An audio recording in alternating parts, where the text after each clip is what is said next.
안녕하세요, 구독자 여러분. 구독과 좋아요는 채널 운영에 큰 힘이 됩니다. 안녕하세요. 저는 경기도 고양시 일산에 거주하는 30대 초반 여성입니다. 제 직업은 간호사고요. 올해 6년 차입니다. 그리고 이혼한 지 이제 갓 3개월 차에 접어들었죠. 결혼 생활은 그리 길지 않았어요. 2년이 채 되지 않았지만 개차반 같은 남편 때문에 과감히 이혼을 선택했습니다. 제가 왜 전 남편을 개차반이라고 하냐면 자기는 되고 남은 안 되는 그런 못된 신보를 가지고 있었거든요. 상황에 따라 좋을 수도 나쁠 수도 있지만 그놈은 정말 아나무인의 극치였습니다. 남편은 제가 대학 졸업하고 취직한 병원에서 동료 간호사의 소개로 만났어요. 알고 보니 같은 대학 출신이었더라고요. 저보다 4살이 많았고 외모나 성격은 평범했어요. 사실 제 입으로 말하긴 좀 그렇지만 저는 예쁘다는 소리를 자주 들어요. 병원 홍보 모델을 할 정도로 말입니다. 그런 저를 남편이 동료 간호사에게 소개해달라고 졸랐고 그렇게 인연이 시작된 거랍니다. 아무튼 그런 풋풋했던 시절을 뒤로하고 왜 각자의 길을 걷게 된 건지 궁금해하실 텐데 지금 바로 사연 들려드릴게요. 유경아, 지난번에 인사드리고 나서 혹시 어머님, 아버님 반응 어떠셨어? 좀 더 차려입고 갈 걸 그랬나 싶어서. 그날 단정하고 깔끔하기만 했는걸? 엄마랑 아빠는 내가 좋다고 하면 다 괜찮다고 하시는 분들이야. 내가 괜히 금지옥염 막내딸이겠어? 그런가? 형님들은 뭐라고 안 하셨어? 오빠들? 당연히 당신 경계하지. 그런데 좋게 생각하는 모양이야. 다음에 시간 되면 술 한잔 하자고 전해달래. 그래? 그게 더 긴장되는걸? 우리 오빠들 덩치도 크고 생긴 게 좀 험해서 그렇지. 되게 순수하고 착한 사람들이야. 내가 결혼한다니까 조금 예민한 건 사실이고 괜히 무서운 거 있지. 그래도 잘 끝나서 다행이다. 걱정할 건 없는 것 같은데? 반대했으면 당신 왔을 때 이야기했겠지. 그런 말 없었고 예쁘게 잘 만나라고 했잖아. 그래도 왜 이렇게 떨리는지 모르겠어. 혹시나 하는 마음 있잖아. 내가 부족한 건 아닌지. 절대 그런 거 아니라니까? 그리고 부족하면 어때? 서로 맞춰가면서 살아가야 하는 거야. 남들 하는 것처럼 다 따지면 우리도 기우는 결혼이지. 난 간호사고 당신은 의사잖아. 직업부터 차이 나는데 그런 걸 다 따지고 싶다는 거야? 아니지. 내가 말실수했네. 이렇게 예쁜 당신이랑 결혼하는데 내가 되려 지고 들어가야 하는 거지. 따질 게 뭐가 있어. 그런 거 다 떠나서 나는 당신 하나만 보고 결혼 결심한 거야. 환자한테 대하는 행동이나 나한테 대하는 행동이나 진실해 보여서. 내 말 무슨 뜻인지 잘 알지? 그러니까 괜히 걱정하지 말고. 우리 앞으로 어떻게 해야 할지만 생각하자. 당연하지. 알겠어. 저희는 꽉 채운 2년 동안 굵직한 연애를 했습니다. 사내 커플이었고 서로 불편해지는 일 생기지 않게 비밀 연애를 하던 중이었죠. 처음 남편과 결혼을 결심했던 건 환자를 대하는 태도 때문이었어요. 가식적인 웃음이 섞이는 것도 없고 최근에 방영된 드라마 속 다정한 의사 딱 그랬거든요. 그래서 제 인생을 함께해도 좋다는 판단을 했고 결혼을 약속한 겁니다. 사랑의 콩깍지가 씌었던 탓인지 그땐 남편의 그 모습에 감동했고 마냥 믿기만 했습니다. 아무튼 양가 집안에 인사를 드렸고 저희는 상견례 날을 잡았어요. 그런데 상견례를 하기 전 시어머니가 저에게 할 말이 있다며 따로 보자고 하자는 겁니다. 마침 제가 비번이던 날이었고 집 근처 카페에서 만나 뵙기로 했죠. 왔니? 갑자기 만나자고 해서 놀랐지? 아무리 생각해도 너랑 따로 만나서 이야기하는 게 좋을 것 같아서 보자고 했다. 바쁜 사람 불러냈다 생각하지 말고 그냥 의례적인 일이라 생각해 주렴. 불만 없지? 아니에요, 어머니. 아무래도 중요한 날 앞두고 걱정되시는 것도 있으실 테고 따로 뵙고 서로 얼굴 익혀두고 좋죠 뭐. 그런데 무슨 일로 보자고 하셨어요? 어느 정도 눈치가 있어서 다행이구나. 다름이 아니라 당부하고 싶은 말이 있어서. 그리고 이건 예단 목록이다. 상견례 때 이런저런 말 나오는 것보다 미리 서로 주고받고 언지를 주는 게 나을 것 같아서. 서로 바쁜데 시간 뺏을 필요 없잖니? 어머나, 이게 다 뭐예요? 원래 이렇게 많이 해야 하는 건가요? 그게 뭐가 맞니? 너 우리 종석이 김씨 집안 3대 독자인 거 몰라? 귀하게 키운 아들 장가 간다는데 다 그 정도는 해야 한다길래 적어본 거다. 나머지는 이해하겠는데요. 원래 결혼하면 시댁가전 가구도 다 바꿔드려야 하는 건가요? 지난번에 인사드릴 때 보니까 다 최신식이긴 하던데. 가전이나 가구는 다 구매한 뒤부터 구형되는 거야. 뭐 굳이 안 바꿔도 된다면 현금회단으로 돌려도 좋다. 내가 우리 아들을 어떻게 키웠는데 내가 그 정도도 못 받니?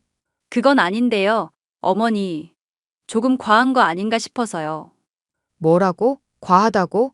우리 아들 어디 내놔도 아깝지 않은 애다. 키도 크고 잘생겼지. 집안 빵빵하지.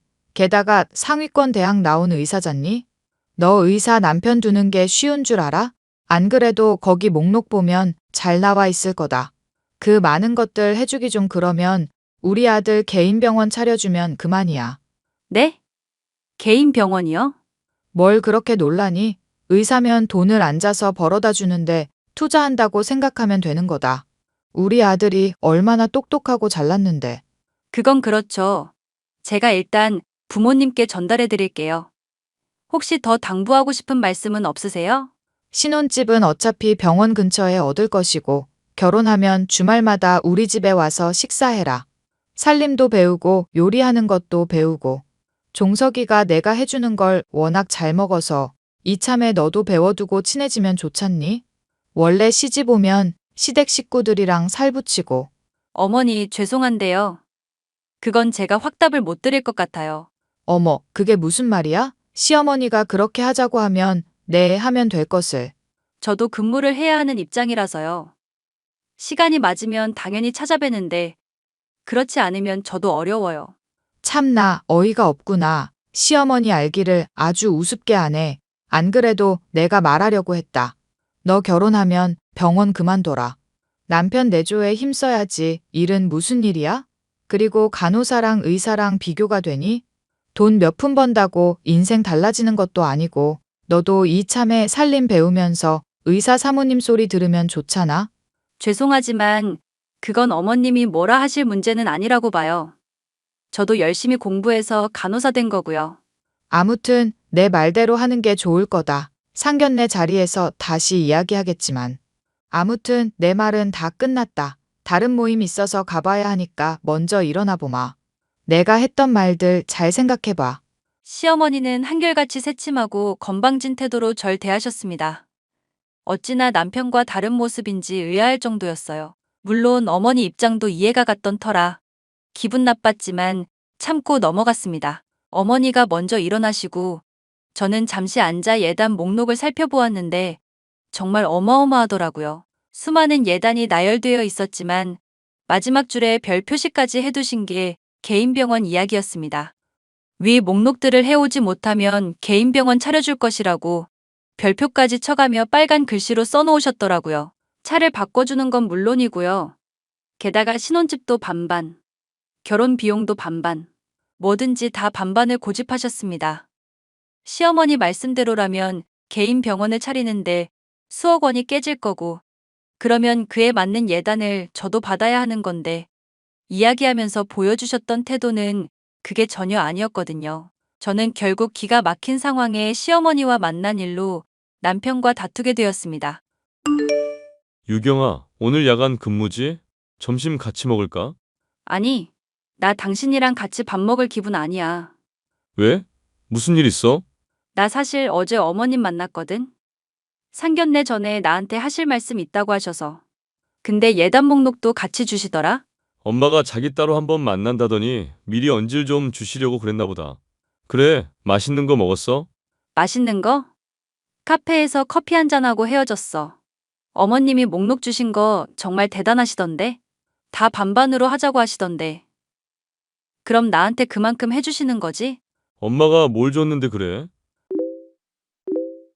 이게 어머님이 주신 목록이야. 이거 다 안 되면 자기 개인 병원 차려주라던데? 이거 당신도 알고 있던 일이야? 우리 엄마가 그럴 리가 없는데 너무 앞서 나가셨네. 나 지금도 충분히 만족하는데. 유경아, 내가 정말 미안해. 내가 얼마나 난감한지 알아? 당신 귀하게 자라온 거 알고 대단한 사람인 거 아는데 결혼하면 나보고 병원 그만두라시더라? 당신 내조하고 살림이나 하라시면서 완전 나 무시하시고. 우리 엄마가 사람 무시하고 그럴 사람은 아닌데. 유경이 네가 뭔가 예민해진 탓 아닐까? 그럼 내가 없는 말을 지어내기라도 한다는 거야 뭐야? 그래도 어머니 비위 맞춰드린다고 다 대답하면서 커피 마셨는데 아무리 생각해도 이건 아닌 것 같아서. 상견례 전에 대놓고 목록 전달해 주는 것도 웃기잖아. 이대로 상견례 때 말씀드리겠다는 건데 통보나 다름없는 거지. 내 말이 틀려? 너 왜 그렇게 사람이 삐딱해? 우리 엄마가 걱정되니까 그랬겠지. 유경이 너는 위로 오빠도 둘이나 있고 나는 외동아들이다 보니까 더 신경 쓰이는 건 당연한 거 아니야? 이게 당연한 거야? 당신 개인 병원 차려주고 차 사줘야 하고 신혼집이고 뭐고 다 반반해야 하는데 이거 다 해준다 쳐. 남들이 보면 이거 자식 팔아 장사하는 거 아니냐고 손가락질해. 너 정말 말 그렇게 할래? 해주기 싫으면 안 해주면 그만하냐? 왜 그렇게 나를 세워? 내가 말하는 건 해주고 못하고가 아니라 당신이 중간 역할을 잘 해야 한다는 거야. 이번 일도 그래. 지금 당신 반응 보니까 무슨 얘기 나눴는지 잘 알고 있는 모양인데 미리 나한테 언지를 주던지 적당한 선에서 잘 이야기하라고 했어야지. 참나, 원래 다들 그 정도 하는 거 아니야? 어른들끼리 이야기할 내용이긴 하지만 지금 우리가 이렇게 싸워야 되는 문제야. 내가 싸움을 걸었니? 그냥 그렇다고 이야기를 하는데 나를 세우니 뭐니 당신이 시비 걸었잖아. 더 이상 말하면 입 아프니까 어머님한테 말씀드려. 이건 아무리 생각해도 과하니까 조절하라고. 그런 줄 알고 있을게. 한참을 다투고 며칠 동안 참 많은 생각을 했습니다. 하지만 남편을 사랑하는 마음이 컸고 결혼을 앞두고 제가 너무 예민했던 건가 싶었어요. 제 문제를 동료들한테 이야기하는 것도 웃겨서 결국 남편과 어찌어찌 화해를 했습니다. 중간 역할 잘하겠다는 다짐도 받았고요. 얼마 뒤 상견례 날이 다가왔습니다.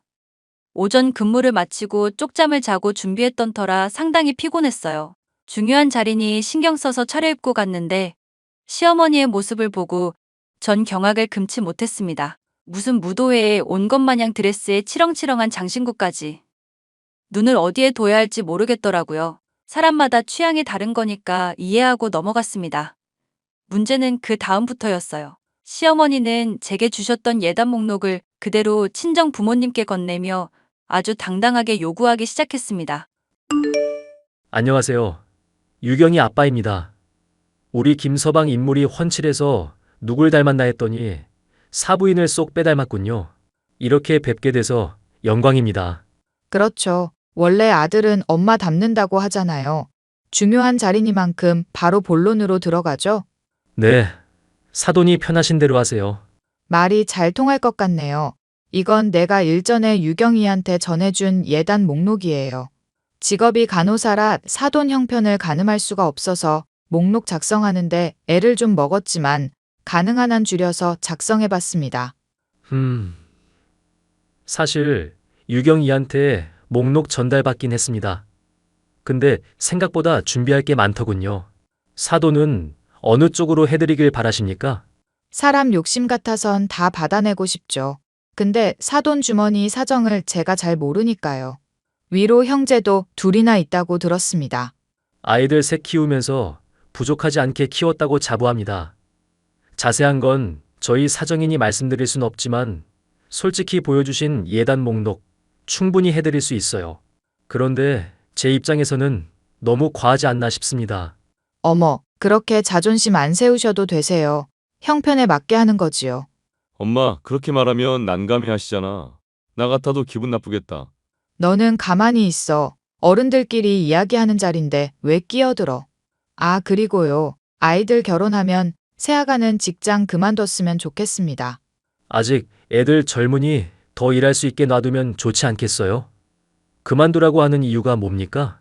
뭐긴요? 우리 아들 내조해야죠. 시댁 어른들도 모셔야 하고 이참에 직장 그만두고 살림도 배우고 할 일이 얼마나 많은지 아세요? 그렇다고 대놓고 시집살이 시키겠다는 말은 아니고 상황 봐가면서 적당히 시킬 겁니다. 나 그렇게 막되먹은 사람 아니에요.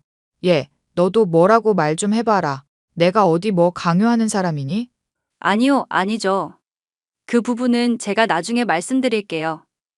당장 이렇다고 말씀드릴 상황이 아닌 것 같네요. 그건 아이들이 결정해야 할 문제네요. 저희가 해라, 마라 할 문제가 아닙니다. 아무튼 주신 예단은 고려해 보겠습니다. 자세한 이야기는 아이들 통해서 주고받도록 하죠.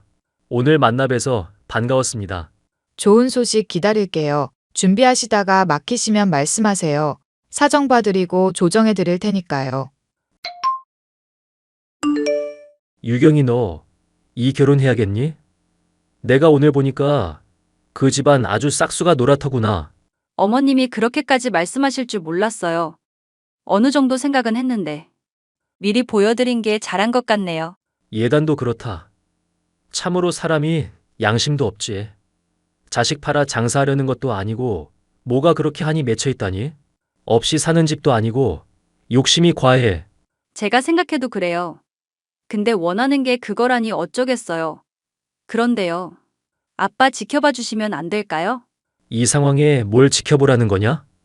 파혼시키고 더 좋은 혼처 찾아주고 싶은 마음이 굴뚝이다. 아빠 마음 이해해요. 근데 저 그 사람 많이 사랑해요.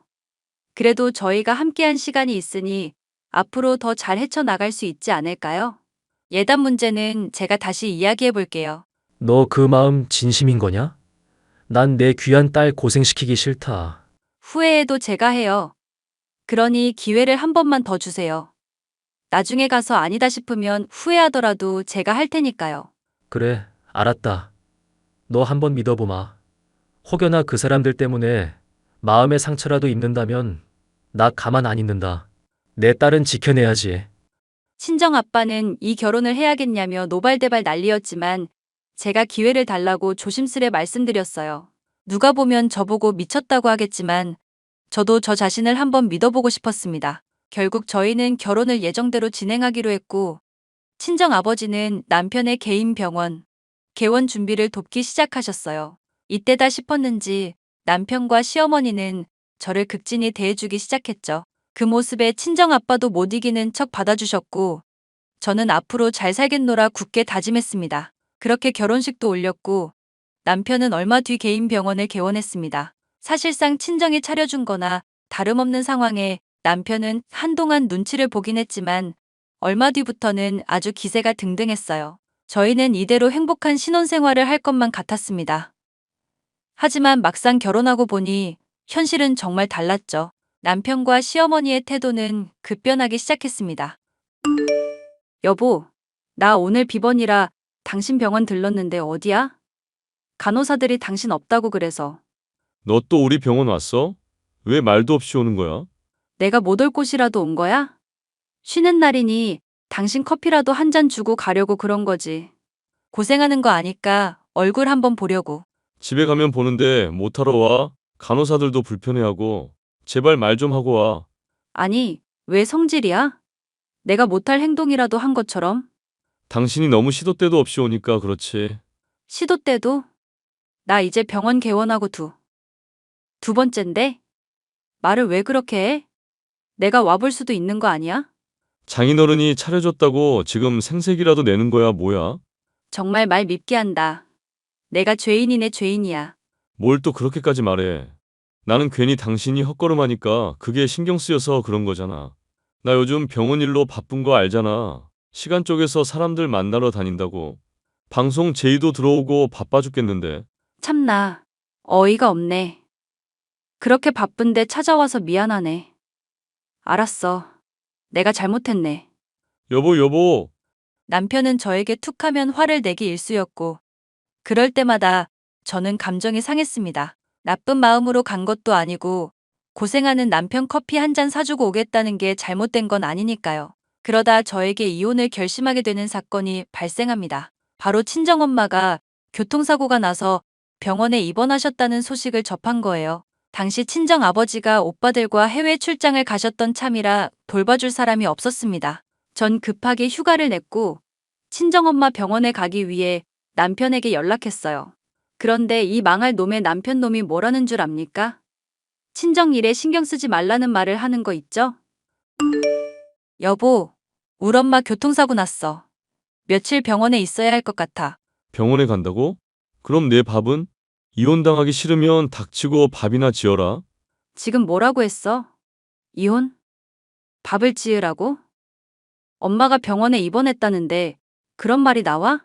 당신 출가 외인이야. 친정일에 신경 그만 쓰라고. 형님들도 있고 장인어른도 계시잖아. 지금 다 해외 출장 가 있어. 그래서 돌봐줄 사람 없단 말이야. 아, 그럼 어떡하라고? 간병인이라도 고용하던가. 뭘 어쩌라는 거야? 당연히 내가 가서 돌봐드려야지. 나 안 그래도 병원에 며칠 휴가 냈어. 다른 간호사들한테는 미안하지만 엄마가 우선이잖아. 나중에 간병인을 쓰더라도 지금은 내가 가야겠어. 당신 지금 가면 이혼이야. 남편 내조하라는 우리 엄마 말 잊었어? 당신 도시락 싸는 거 형편없어서 병원에서 따로 시켜 먹는 거 모르지? 이참에 병원 그만두고 내조나 해. 내가 돈 벌어다 주잖아. 당신 정말 너무한다. 우리 엄마는 뭐 가족도 아니니? 다른 사람도 아니고 우리 엄만데. 아무튼 나 엄마 병원에 며칠 있어야 할 것 같아. 당신 지금 가면 이혼이라니까. 집에 가서 밥 해놔. 이혼해. 이혼하자고. 이 짐승만도 못한 놈아. 뭐, 너 지금 말 다 했냐? 그래, 다 했다. 난 죽어도 우리 엄마 보살펴야 하니까 그런 줄 알아. 당신은 손이 없어 발이 없어? 배고프면 직접 밥 지어 먹고 못하겠으면 배달 음식이라도 먹어. 진짜 어이가 없어서. 야, 야! 얘, 너 지금 제정신이니? 너 집안 꼴이 이게 뭐냐? 너 지금 어디야? 당장 튀어와. 뭐가요? 저 지금 병원이에요. 친정엄마 교통사고 나셔서 간병 중이라고요. 너 집안 꼴이 말이 아닌데 지금 어디서 뭘 하면서 돌아다니는 거야? 여자는 시집 왔으면 출가 외인인 거 몰라? 너 자꾸 친정일에 신경 쓰는데 그러지 마라. 지금이라도 오면 용서해 줄 테니 당장 튀어와. 제가 왜요? 엄마 간병하는 게 그렇게 잘못이에요? 집안 꼴이 엉망이잖니? 빨래통에 빨래는 넘쳐나고 거실이나 온 집안에 먼지가 가득하다. 우리 아들 숨 못 쉬게 하려고 작정했구나. 어머니, 그렇다면 정말 유감이네요. 며칠 청소 안 한다고 안 죽어요. 뭐? 이게 진짜. 너 우리 아들 밥은 잘 챙겨주는 거냐? 내조도 안 하고 버릇없이 이게 뭐 하는 짓이야? 어디서 못 배운 걸 티내고 있어? 휴, 지금 말씀 다 하셨어요? 저 엄마 병원이라고 말씀드렸잖아요. 아, 몰라. 몰라. 지금 당장 튀어와. 난 이렇게 돼지우리 같은 집구성 못 본다. 너 이러려고 우리 아들이랑 결혼시킨 거 아니다. 일단 끊으세요. 저 엄마 간병해야 해요. 저는 시어머니의 날선 목소리에 피곤함도 싹 가셨습니다. 너무나 화가 났기 때문이에요. 그런 제 상태를 가장 빨리 알아차린 건 바로 친정엄마였습니다. 수술하셔서 거동이 불편하신데도 불구하고 간병인을 잠시 쓸 테니 집에 들러서 옷도 챙겨오고 하라길래 한숨을 푹 쉬며 신혼집으로 갔습니다. 며칠 비웠다고 집안 꼴이 정말 엉망이 아니더군요.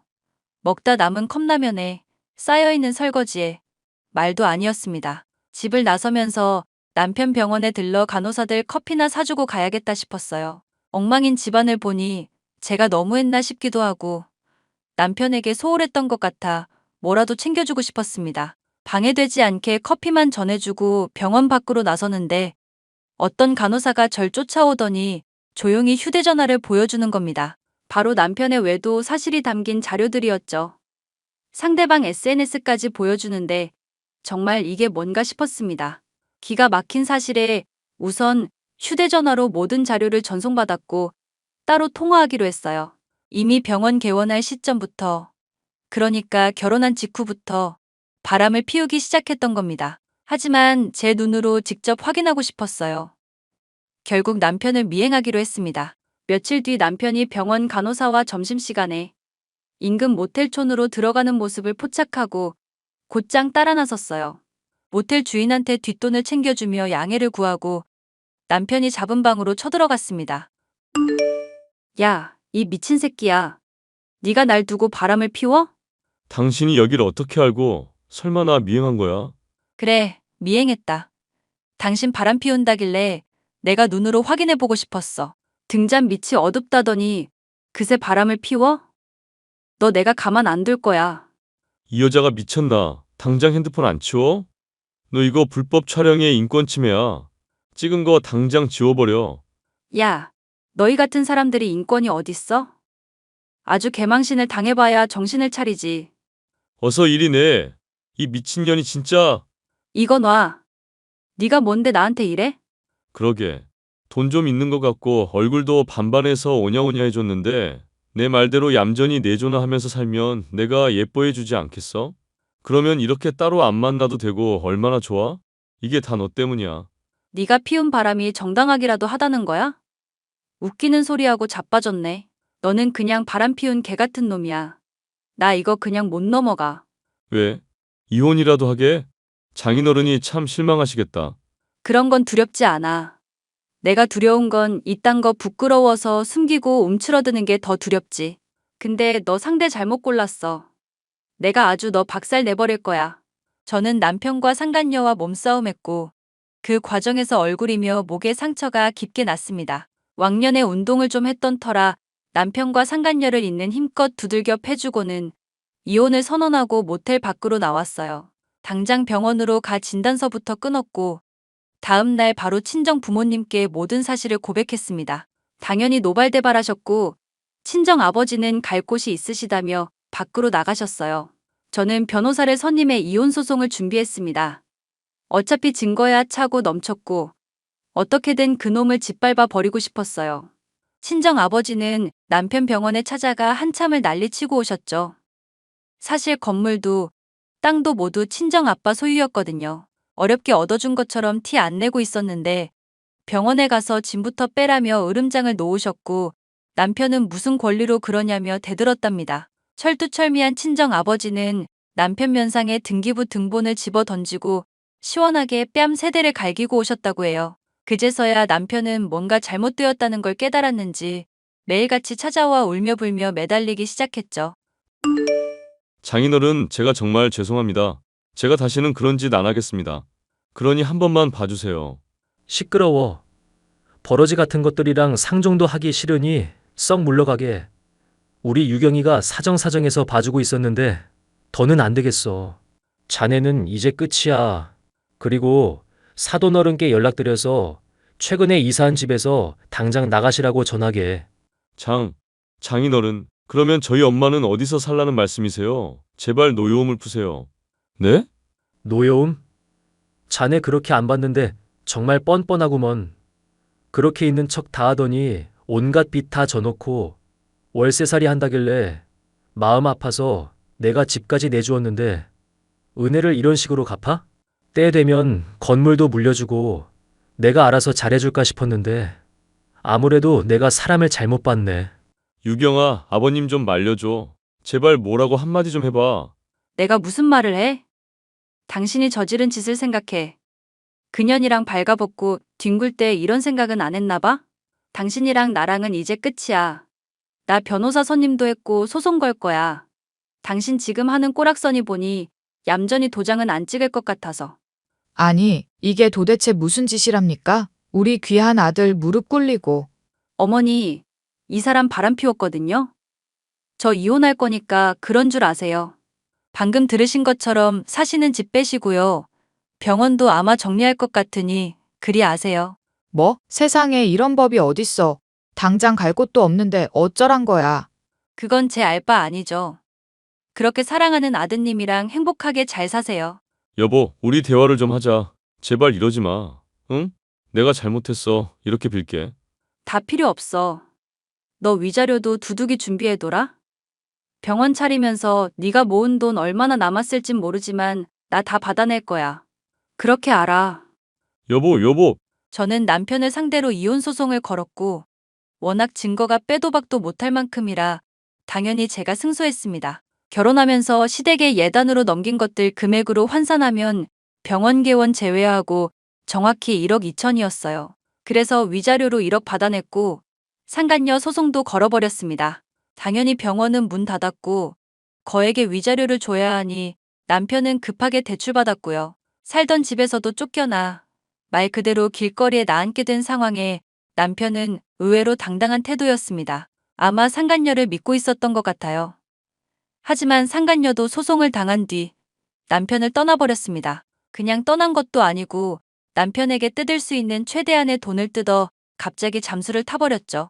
남편의 불륜 소식, 그리고 제 이혼 소식은 병원의 삽시간에 퍼지고 말았습니다. 근무하며 신경을 쓰지 않으려 최대한 노력했고, 다행히 여론은 저에게 좋은 반응이었어요. 동료의 말에 의하면 남편은 이 업계에서 소문이 크게 나서 큰 병원에는 취직도 어려울 것 같다고 했습니다. 이혼이 성사되고 남편과 시어머니는 하루가 멀다하고 병원이며 친정집으로 찾아와 사정하기 시작했어요. 사실상 돈이 없으니 구걸하는 거나 다름없는데 친정 아버지가 소금 바가지를 뿌려가며 매몰차게 대했습니다. 한 번 더 찾아오면 스토킹으로 신고하겠다고 하니 그 뒤로 연락 안 오고 찾아오지도 않더라고요.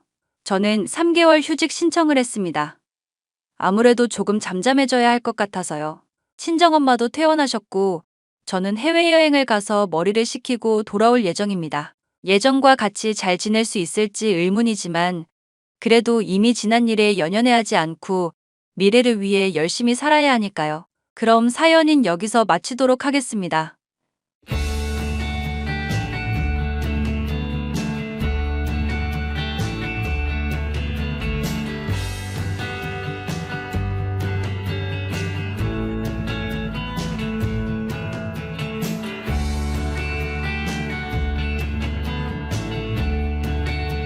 안녕하세요, 구독자 여러분. 구독과 좋아요는 채널 운영에 큰 힘이 됩니다. 세상을 살아가다 보면 나에게 잘해주는 사람들도 만나게 되지만 그들의 진이라든가 진정한 성격은 알지 못할 때가 있습니다. 저 역시도 그런 사람을 잘못 만나서 호된 경험을 치를 뻔한 일이 있었는데요. 못된 사람과 한 가족이 될 뻔했었지만 간신히 벗어나게 된 사연에 대해서 얘기를 해볼까 해요. 누나, 나 정말 너무 힘들다. 식당 사장님이 나 진짜 지치게 하네. 무슨 일을 하길래 그렇게 힘들다는 거야? 너 요리만 하고 오는 거 아니었어? 요리만 하고 오는 게 아니라 주방 일 외에도 설거지며 서빙이며 혼자 다 도맡아서 해야 돼. 더 짜증나는 게 뭔 줄 알아? 뭔데? 다 말해봐. 누나가 들어줄게. 우리 귀여운 동생이 하는 말이면 다 들어줘야지. 누나, 요즘 용돈 궁하다고 하더니 나한테 잘하는구나. 진지하게 얘기하는 거니까 용돈 상관없이 좀 들어줘봐.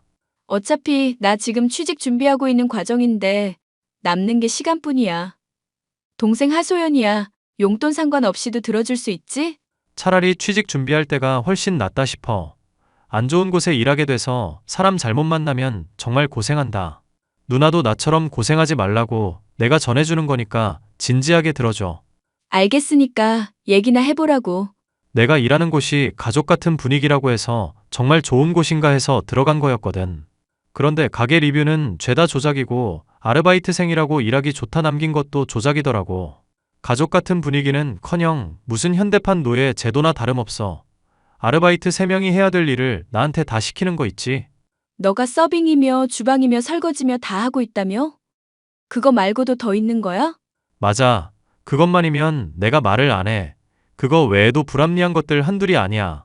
저번에는 사장님 엄마인지가 와서는 내가 하는 일에 사사건건 잔소리하고 이건 이렇게 하는 거다, 저건 저렇게 하는 거다 막 딴지를 걸어대더라고. 시키는 대로 했더니 또 사장하고는 말이 달라. 사장하고 말이 어떻게 달랐는데? 손님이 시킨 것들부터 무조건 하라는 게 사장님이었는데 주방에 요리를 다 탄다고 그것부터 해야 된다는 게 또 사장님 엄마거든. 두 사람 다 방침은 다른데 날 사이에 두고 아주 본인들 말이 맞다면서 들들 볶아잖아. 정작 안 따르면 혼나는 건 나고 사이에서 미치겠어 정말. 그런 직장 때려쳐. 그런데 더 있어봐야 정신병만 걸려. 안 그래도 최저시급 안 챙겨준 것까지 해서 죄다 받아낼 생각이야. 1년 넘게 일했는데 그동안 내가 열심히 일한 거 인정도 안 해주고 본인들이 마냥 잘했다고 하는 사람들이잖아. 내가 최저시급 안 준 걸로 신고하니까 어떻게 그렇게 배신을 할 수가 있냐면서 오히려 적반하장식으로 나오는 거 있지. 진짜 어이가 없다. 최저시급도 못 챙겨줄 것 같으면은 왜 사람을 고용하는 거야? 심지어 너 2, 3인분 몫은 했다며? 그러니까 말이야. 아무리 잘해봤자 모자란 것만 지적해대고 잘하는 거는 칭찬 한마디도 없는 사람들이었어. 내가 거기에 있을 때가 군대가 있을 때보다 더 힘들었다면 믿겠어? 일이병 시절보다 더 힘들었다니까. 그래, 고생 많았네. 나도 만약 아르바이트 하면 그런 곳은 꼭 걸러야 되겠다. 나 농담으로 하는 말 아니야. 누나 정말 조심해야 돼. 그런 인간들 만나면 큰일 난다고. 알겠어. 뭐, 근데 내가 요리를 잘하는 것도 아니니까 그쪽 사람들이랑 만날 일은 없겠지. 저는 대학을 졸업하고 취직 준비를 하고 있을 때 동생은 취직한 식당에서 된통 고생을 한 일이 있었습니다. 요리를 전공했던 동생이었기 때문에 어딜 가서든 제 몫을 충분히 할 수 있을 만한 실력을 갖고 있었지만 취직을 하게 된 곳에서의 업무는 물론 사람들이 만만치 않았다고 하소연을 해오더군요. 얘기를 들으면 들을수록 정말로 비상식적인 사람들이다 싶었습니다. 하지만 저는 당시 취직을 앞두고 있던 상황이었고 제 코가 석자였기 때문에 동생의 일에 많은 신경을 쓸 수가 없는 상황이기도 했죠. 저 역시도 바리스타가 되고 싶어서 취직이며 면접이며 이것저것 알아보면서 미래에 대한 준비를 했어야만 하는 상황이었으니까요. 경력은 없었지만 여기저기 얼굴을 비치며 노력을 한 덕분에 얼마 뒤 저는 카페에 취직을 할 수가 있었는데요. 나이가 지긋한 여사장은 인자해 보이던 첫 인상과는 달리 한없이 깐깐한 사람이었습니다. 너 인상부터 깔끔하고 꼼꼼할 것 같아서 뽑았는데 어째 일 처리가 영 신통치 않구나. 커피잔에 이거 커피가루 남아있는 거 안 보이니? 아, 그거 아까 사장님께서 닦으신 건데요? 내가 닦았다니 무슨 소리야? 너가 컵 청소한 거 내가 다 기억하는데. 아니요. 제가 고무장갑 끼고 청소하려고 하니까 그때 사장님께서 화장실 청소시키셔서 사장님께서 직접 설거지 하셨어요. 제가 똑똑히 기억해요. 하, 나는 변명하는 사람이며 거짓말하는 사람이며 다 싫어해. 정말 요즘 세대 말로 극혐한다고. 그러니까 거짓말할 생각하지 말고 네가 했다고 인정을 하는 게 어떠니? 제가 안 한 일인데 어떻게 인정을 하겠어요, 사장님. 그리고 저번에도 배달하시는 분이 물건 착각해서 다른 거 가지고 가려고 할 때 제가 체크해서 바로 쥐어드린 적도 있었잖아요. 제가 얼마나 꼼꼼한 사람인데요. 꼼꼼한 건 둘째치고 너 기본적인 예의범절부터 배워야 되겠구나. 아무리 가족 같은 직장이라고 내가 공고를 해놨어도 그렇지. 너가 이런 식으로 대들고 나오면은 나한테 안 좋은 소리를 들을 수밖에 없어. 혼나면서 일 배울 수밖에 없다고. 경력 쌓기도 전에 쫓겨나고 싶니? 제가 무슨 실수를 했는지 알아듣게 설명을 해주세요. 네가 안 했어도 내가 했다고 하면 그런 줄 알고 고개를 끄덕이란 말이다. 나는 사장이고 너는 일개 알바생에 불과해. 저 여기 정식으로 취직한 거 아니었어요? 아르바이트생인 줄은 몰랐네요. 정직원으로 대우해주고 보험도 다 가입되어 있다고 하시지 않았나요? 그래서 저 최저시급도 안 되는 돈 받더라도 이해하라고 면접 때 사장님께서 말씀하셨는데요. 원래 다 이렇게 돌아가는 거야. 동네 사람들 상대로 장사하는데 어떻게 챙겨줄 거 다 챙겨주겠니? 아휴, 속이 터져서 원. 그나마 나는 사람들한테 친절하고 너그럽게 이해해주는 사람이니까 넘어가는 거야. 정말로 무섭고 꼰대 같은 인간한테 걸렸으면 너 정말 된통 혼났을 거다. 알겠니? 나나 내 아들 같은 사람 아니었으면 넌 이미 쫓겨났다고. 아, 사장님, 아들분도 있으셨어요? 나이가 몇 살이신데요? 나이 알아서 뭐 하게? 꼬시기라도 하게? 면접 때와 말이 달라진 사장이었지만 나중에라도 노동청에 신고해야지 생각하며 하루하루를 버티고 있었습니다. 하지만 첫 인상과 달리 보면 볼수록 비호감인 사장이었죠.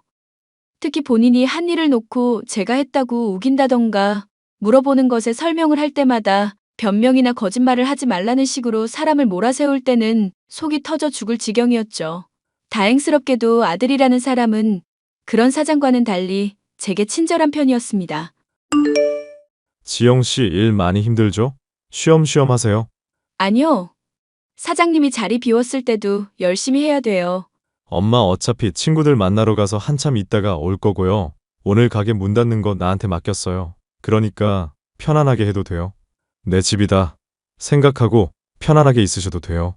그래도 직장인데 어떻게 그래요? 열심히 해야죠. 설마 내가 엄마한테 꼰지르기라도 할까봐 그래요? 고자질하고 그런 치졸한 짓거리 안 하니까 전혀 걱정하지 마세요. 편하게 앉아서 일하세요. 손님도 없는데 왜 무리를 해요? 그렇게 말씀해 주시니까 고맙긴 한데 사장님이 워낙에 깐깐하고 규칙 지키는 거 좋아하시는 분이라 저도 그대로 따라야 할 것 같아서요.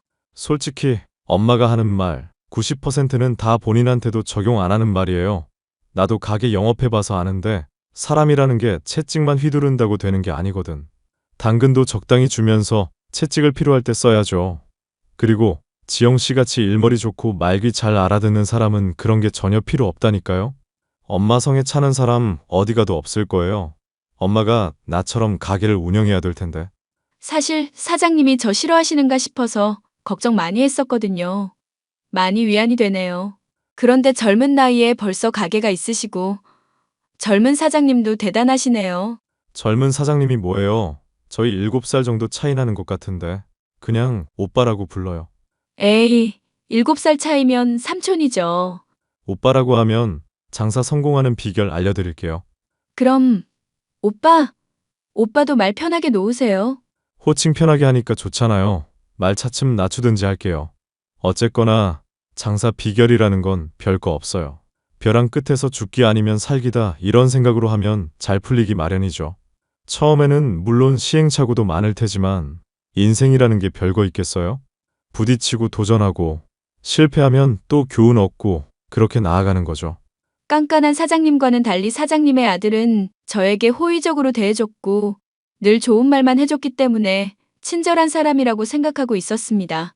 제가 힘든 일이 있을 때마다 나서서 도와주는 것은 물론 배려하고 상냥한 모습만을 보여줬기 때문에 어느샌가 믿을 수 있는 사람이라는 생각까지도 하게 되었죠.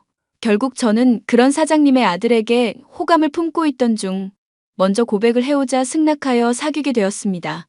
얼마 지나지 않아 카페 사장님은 본인의 아들이 저와 사귀게 되었다는 걸 알게 되었고 불만이 가득한 얼굴로 말씀하시더군요. 너 눈 높은 내 아들을 꼬시다니 제주도 참 좋구나. 여자들끼리니 솔직히 말해봐. 설마 몸 썼니? 네? 아휴, 사장님, 무슨 말을 그렇게 하세요? 오빠가 먼저 고백했고 이제 사귄 지 일주일도 안 됐어요. 일주일이 됐는지 안 됐는지가 중요한 게 아니라 본론을 말을 하라는 거다. 잤어, 안 잤어? 대답해보거라. 아직 손도 안 잡은 사이예요. 그 말을 내가 믿을 거라 생각하는지 모르겠지만 너 경고하는데 잘 들어두거라. 결혼한 순간부터 친정이라는 단어는 너한테 없는 거다. 앞으로는 시댁이 무조건 친정이라고 생각하고 그렇게 살아야 돼. 만약 앱에서 결혼이라도 할 속셈이면 미리 알아두라는 소리다. 알겠니? 이제 사귀게 되었는데 무슨 결혼까지. 아직은 알아가는 단계예요. 우리 아들이랑 결혼하면 네가 어떤 짐을 짊어져야 되는지 정도는 생각을 하고 있으란 말이다. 우리 애 나이 결코 적지 않고 결혼 정년기인 상황이다. 괜히 마음 뒤흔들고 가지고 놀 생각하지도 말고. 아직 결혼도 안 한 사이니까 그거 들먹이면서 카페 일 농땡이 부릴 생각 절대 하지도 말고. 사장님, 제가 어떻게 그러겠어요? 오빠랑 사귀면서 일 더 열심히 해야겠다. 생각하고 있고 많이 배우고 있으니까 너무 걱정하지 마세요. 우려하시는 일 없도록 제가 철저히 신경 쓸게요. 말만 번드르하게 하지 말고 사람에게 신뢰를 주라는 거다. 너 오고 나서 카페에 매출이 줄고 있는 거 아니? 리뷰도 안 좋은 게 한둘 달리는 게 아니다. 남는 시간에 리뷰라도 달고 별점이라도 좋게 회복하게끔 네가 수를 좀 써봐. 제가 어떻게 그런 걸 하겠어요. 배운 것도 아니고 그런 거 조작할 줄도 모르는데. 그러지 말고 사장님이 사람들한테 조금 더 친절하게 대하는 건 어떨까요? 저번에도 어떤 손님이 아메리카노 디카페인 있냐고 물어보니까 까칠하게 대답하셨잖아요. 디카페인이라는 메뉴가 어디 적혀 있냐고 왜 적혀 있지도 않은 걸 묻냐고 하시면서. 어차피 아메리카노 사 먹는 것들 돈 얼마 쓰지도 않으면서 이건 어떻고 저건 어떻고 따지는 것들만 많은 놈들이야. 그런 것들 챙길 시간에 굵직굵직한 손님 챙기는 게 회전도 빠르고 가게 영업에도 훨씬 좋아. 그리고 내가 나이 어린 것들한테도 굽신거리며 자존심 팔아야겠니? 음료를 팔지 자존심을 파는 게 장사가 아니야. 손님한테 그래도 친절한 게 좋죠. 내가 너보다 장사 수한 몇 수는 위다. 윗줄에 있는 사람이 아랫사람 가르치듯이 그 따위로 말하지 마라. 내 아들이랑 사귀게 되었다고 사장을 편하게 대하지 말라고. 알겠어요. 사장님, 무슨 말씀하시는 건지 제대로 알아들었으니까 노여움 가라앉히세요. 네가 뭔데 노여움을 가라앉으라 말라야? 내 아들이랑 사귀는 거라 별개로 너랑 나랑은 사장이고 직원 관계다. 그거 절대 잊지 말거라. 일할 곳 없는 애 받아줬더니 이게 요즘 하루하루 기어오르고 있어? 사귀게 된 남자친구가 저를 자주 도와주지 않았더라면 까칠하기 그지없는 사장 때문에 일을 당장에 때려쳤을지도 모르는 저였습니다. 심지어 사장님이 돈을 좋아한다면서 예비 며느리로서 용돈을 드린다면 호감을 살 수 있을 것이라고 조언을 해주며 제게 다달이 본인의 엄마에게 드릴 용돈까지도 전해주는 남자친구였죠. 그렇게 반년 정도 자상하고 배려심 있는 모습을 자주 접하게 되자 결혼까지 약속하게 될 정도로 사이는 가까워졌습니다. 세상 누구보다도 절 사랑하고 있다고 생각한 남자친구. 그런데 그런 남자친구가 사장님과 닮은 모습을 보일 때가 있었는데요. 제가 아닌 다른 사람들을 대할 때면 사장님과 별 다르지 않았습니다. 오빠, 배달 음식 시키는데 배달부한테 왜 그렇게 소리를 지르고 그래? 음식 놓고 올 수도 있지. 일부러 그러신 건 아닐 거 아니야?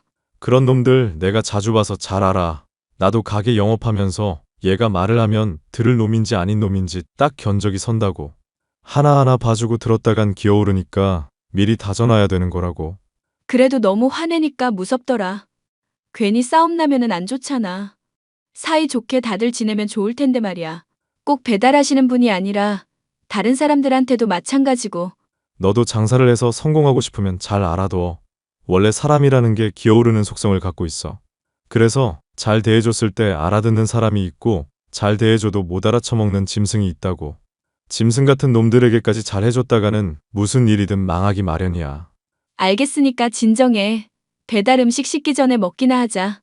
오랜만에 휴일이잖아. 우리 가게 얘기는 그만하고. 가게 얘기를 안 하고 싶은데 그러기가 힘드네. 안 그래도 내가 아르바이트를 고용하는데 채용하는 놈들마다 하나같이 뺑기나 써대고 뺀질거리기만 해서 다들 마음에 안 들어. 너같이 일 잘하는 애들이 있어야 좋을 텐데. 나같이 일 잘하는 그런 사람들이야 많지 않을까? 난 그냥 시키는 거 열심히 하는 것뿐이니까. 시키는 거 제대로 안 하고 주인 의식 없이 일하는 것들이 나를 너무 성질나게 만든단 말이지. 식당에서 일을 하면서 자기가 주인이라고 생각하고 빠릿빠릿하게 움직이고 손님을 사랑하는 마음으로 일을 해야 될 거 아니야. 좋은 얘기이긴 하다. 그런데 최저시급 안 챙겨준다면서. 그럼 아르바이트로서 좀 힘들지 않을까? 힘들게 뭐가 있어. 그냥 시키는 거라도 잘하면 되지. 자기 인생에 힘든 일을 겪어봐야 다 도움이 되는 거라고.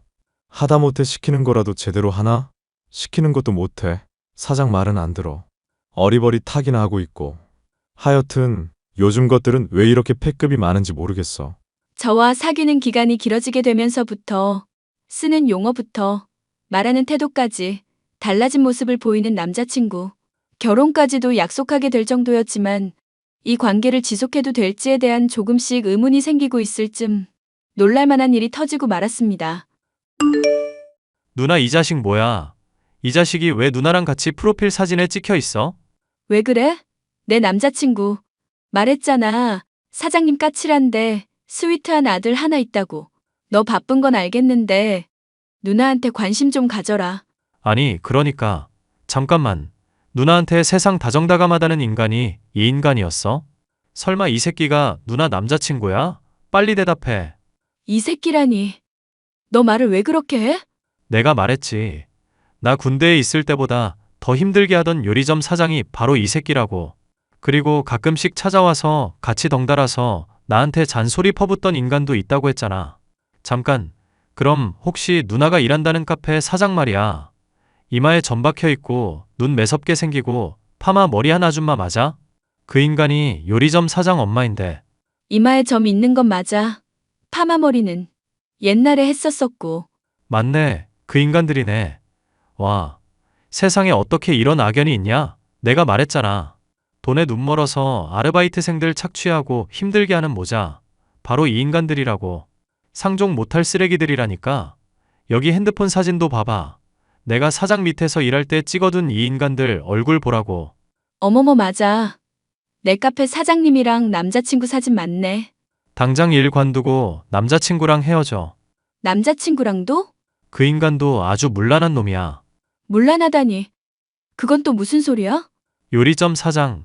그 쓰레기 자식이 나 한창 일 배우느라 정신없을 때 맨날 하는 게 여자 자랑이었어. 아주 어릴 적부터 여자 전력이 아주 화려하더라. 돈 주고 여자 산 적도 있다는 얘기부터 아르바이트생 성추행한 얘기까지 별의별 얘기 다 했다니까. 그러면서 여자는 그냥 적당히 잘해주면서 가지고 노는 용이랑 결혼하는 용도랑 구분되어 있다고 하는데 아주 쓰레기 자식이라고. 세상에. 나한테는 여자친구 사귄 적 딱 한 번밖에 없다고 그랬었는데. 당연히 거짓말이지. 그 인간 말을 믿어? 동생의 말을 들어도 남자친구의 친절한 모습과 상냥했던 장면들을 떠올리면 도저히 믿기가 힘들었는데요. 하지만 동생의 간곡한 부탁에 생생한 증언을 들은 저로서는 남자친구와 헤어지겠다는 결심을 할 수가 있었습니다. 그동안 슬쩍슬쩍 드러나던 못된 모습들이 결혼까지 약속한 남자친구의 진면목임을 알게 되니 이대로 넘어갈 수는 없겠다 싶더군요. 몸이 아프다는 핑계를 대고 카페에 며칠 휴가를 얻은 저는 남자친구가 술집을 전전하는 것은 물론 여자들을 끼고 돈을 써대면서 유흥을 즐기는 모습까지도 확인할 수 있었죠. 몸이 아프다고 하자 약을 사다 줄까 하면서 집에 찾아가도 되냐 온갖 입에 발린 소리를 해대더니 뒤로는 여자들을 만나고 있고 돈을 써가면서 유흥을 즐기는 모습에 환멸까지 생길 지경이었습니다. 모든 사실을 알게 된죠. 이별을 통보하기에 앞서 제가 최저시급도 안 되는 돈을 받으며 일해왔던 것이며 이별 이후에 별탈이 없도록 마무리를 갖춰두기로 했는데요. 그런 줄도 모르고 저의 시모가 될 뻔했던 사장은 헛소리를 해대더군요. 이제 아들이 하는 말 들어주기로 했다. 날 이제 사장님이라고 하지 말고 엄마라고 부르렴. 엄마요? 갑자기 그게 무슨 말씀이세요? 우리 아들이 결혼 정년기가 됐잖니. 그동안 널 쭉 지켜봤는데 아들 말대로 성실히 일하고 묵묵히 잘 견디는 것 같더구나. 너 정도면 며느리로서 괜찮다 싶었다. 용돈도 챙겨주고 있고 눈치도 어느 정도 챙기는 편인 것 같아서 말이다. 아, 그러시군요. 그래도 명심하거라. 앞으로 나를 엄마라고 생각하고 더 철저하게 모셔야 한다. 용돈도 2배로 올리도록 하고. 용돈을 2배로 올리라고요? 제가 왜요? 내 아들이 너 생일 선물로 300만 원인지 400만 원 정도 하는 커피 머신도 이미 택배로 보내놨다. 반대하는데도 그렇게 비싼 선물 갖다 바치는 거 보니까 내 속이 편하지 않구나. 그러니까 그거 만회하려면 앞으로 용돈 2배씩 바치라는 얘기다. 내 아들한테는 말하지 말고. 알겠어요. 그래요. 정말 엄마처럼 대할게요. 그런데 용돈 2배는 어렵겠네요. 뭐 2배가 어렵다니. 지금 그런 고가의 선물을 받아놓고 할 말이니? 난 엄마한테 용돈 안 주고 있거든. 최저시급도 못 되는 돈 받는 바람에 거지라서. 너 지금 CM이 될 사람한테 무슨 말버릇이냐? 지금 반말한 거니? 참, 평소에 나한테 요리가 어떻고 저떻고 하면서 맨날 잔소리 해댔잖아. 우리 집에 와서 밥 좀 해줘. 밥 짓는 솜씨 좀 보게. 뭐? 밥 좀 해줘? 너 진짜 미쳤니? 갑자기 왜 반말을 짓거리고 앉았어? 나 엄마한테 원래 반말해. 참, 설거지도 좀 쌓여 있을 거야. 그러니까 밥하고 설거지도 해줘. 그 야무지고 꼼꼼한 센스로 빨래도 해주고. 이 미친년아, 내가 엄마처럼 모시랬지. 네 엄마한테 하듯이 하라 했니? 아주 개념이 없구나. 에이, 왜 그래? 엄마. 개념 없어도 나 엄마 딸이잖아. 유흥업소 가고 성추행으로 고소 당할 뻔한 댁 아들도 계속 아들로 대해주는 거 보면 반말 정도가 별거라고? 너 설마 지금 우리 지훈이 보고 하는 소리니? 성추행이니 유흥업소니 그게 다 뭔 소리냐? 알 필요 없고요. 중커피 머신은 그래도 내가 앞으로 잘 쓰도록 할게. 고마워, 엄마. 너 같은 딸 필요 없다. 커피 머신 내놓고 당장 나가거라. 그리고 내 아들 모욕한 죄로 고소당할 테니까 그런 줄 알고. 에이, 왜 그래? 이 망할 할망구야. 치사하게 줬던 걸 왜 뺏겠다고. 커피 머신 달라고 주장하기 전에 나한테 제대로 안 내놓은 최저시급이나 주시지? 네가 여기 처음 직장에 들어올 때 최저시급 안 받겠다고 말을 했잖니. 이제 와서 말을 바꾸겠다는 거니? 이 못된 년 같으니. 기껏 한다는 말이 못된 년. 댁 때문에 노동 대가도 못 받고 착취당했던 사람들 생각을 해봐. 가족이라고 말해놓고 사람들 착취하고 괴롭힌 사람들이 한둘이 아니더만. 그 사람들 생각해서라도 난 내가 일한 돈은 받아야겠는데? 내가 너 믿고 고용하고 친딸처럼 대해줬는데 이렇게 뒤통수를 칠 수가 있니? 당장 그만한 목돈 빠지면 카페 휘청거린다. 그리고 빠듯한 카페 벌이 너도 알고 있잖니. 그러게 할망구야 진작에 잘해주지 그랬어요. 용돈은 용돈대로 받아쳐먹고 월급은 안 주고. 댁이며 댁 아들이 조금이라도 인간적으로 대해줬으면 나도 이렇게까지는 안 했어. 이젠 내 아들 욕까지 하는 거냐? 내 아들이 너한테는 100번 아깝다. 댁 아들 꼴의 사장이니 뭐니 하면서 돈으로 여자 사고 있고 알바는 쥐어짜고 있더라고. 가게 평점 보니까 거기서 망할 날 멀지 않은 것 같거든. 두 사람 거리에 나앉을 준비나 하셔. 내가 망하게 기도해 줄게. 인연이 어디서 저주를 퍼부어? 당장 꺼져. 꺼지란 말이다. 당신 가게 잘 건사하는지 내가 두고 볼게. 참고로 안 좋은 리뷰도 남길 거니까 확인하고 댓글 달아주고. 꺼져. 이 독사 같은 년. 당장 사라지라고. 내가 너한테 소송 걸어서라도 커피 머신 받아낼 테니까 그런 줄 알고. 댁도 그렇고 댁 아들도 그렇고 하루하루 벌이가 간당간당하던데? 괜히 무리하지 말고 가게나 잘 건사하시지 그래? 가뜩이나 손님들 평판도 안 좋아지는 판국에. 망하고 후회하지 말고. 가게가 망하더라도 니년은 어떻게든 내가 망하게 해줘야겠다. 커피 머신 뺏겨봤자 어지간히 망하겠다. 알아서 하세요. 그렇게 저는 예비 시모였던 사장과 남자친구와의 관계를 완전히 손절하게 되었습니다. 사장은 물론 남자친구가 연락을 취해오기도 전에 차단을 해버렸죠. 두 모자는 커피 머신을 돌려받으려 소송까지 걸었지만 의미 없는 돈 낭비가 되었고 최저시급을 포함한 모든 노동의 대가까지 지불하게 되었습니다. 그 뒤로 저는 둘을 신경 쓰지 않고 있었는데 둘의 가게는 정말로 망하고 말았죠.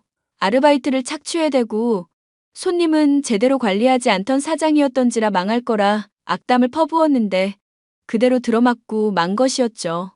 다른 사람을 착취하고 이용하려던 두 모자의 가게가 망하게 되었으니 이만하면 동생이나 저에게 만족스러운 결말이 아닐까 싶어요. 사연 끝까지 들어주셔서 감사합니다.